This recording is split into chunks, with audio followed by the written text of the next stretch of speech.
Every month, Supahot Geysers helps restore around 25,000 warm showers in South African homes. And that number matters because each one begins with a small domestic disaster. Either it's freezing water when you least expect it, or a burst geyser at 4 a.m. turning a household into an emergency. The man behind this is Shaaz Moosa of Supahot Geysers. They make geysers here in South Africa for homes, developments and the replacement market when hot water disappears and chaos arrives. What pulled me into the story is that Shaaz did not come into this through one neat plan. He started young in financial services, moved into food franchising and manufacturing, and then bought a geyser plant when an unexpected opportunity arose. Then came the hard part, rebuilding it in a market dominated by older, bigger, established players. And the harder road for Shaaz started long before the business. He lost his father suddenly. It forced him to grow up very fast and had one of those moments where life stops asking you what suits you and starts telling you what needs to be done. Supahot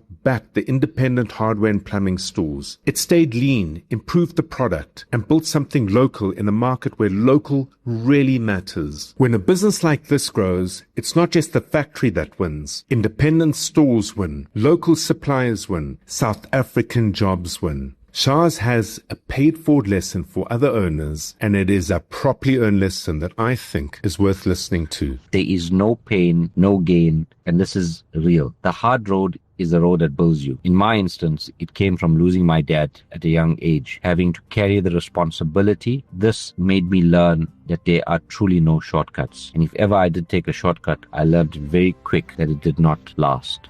Stop waiting for the easies. There is no easy. And let the hard seasons make you stronger, not smaller. That is the part people skip. We admire the finished building, but not the scaffolding. Pain is not always a warning sign. Sometimes it's the training ground.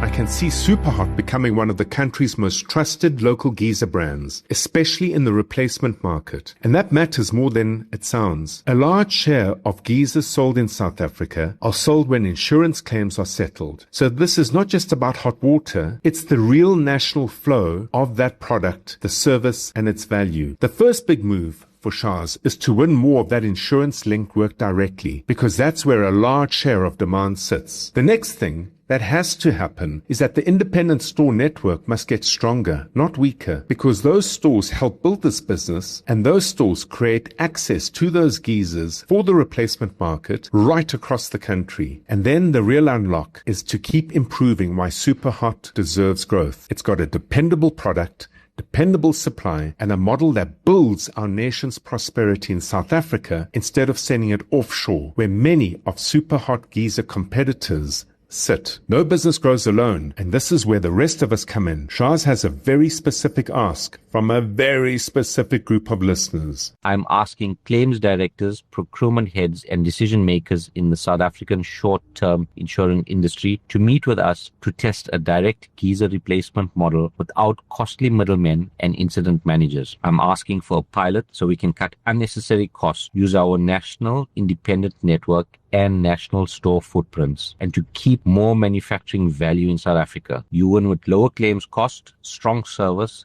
trusted supply, and a better outcome for all your policyholders. If you work in insurance, procurement or claims, take the meeting, test his model, and if you know someone in that world, please pass it on, because this is bigger than any one company trying to sell more geysers. This is about where everyday economic value keeps flowing through the same old narrow established channel, or whether more of it reaches local factories, local suppliers, local stores, and local families. This is how countries get stronger, not through speeches, through business owners building real things, solving real problems, and giving more people like this a fair shot to participate in the old established manner with which an industry operates.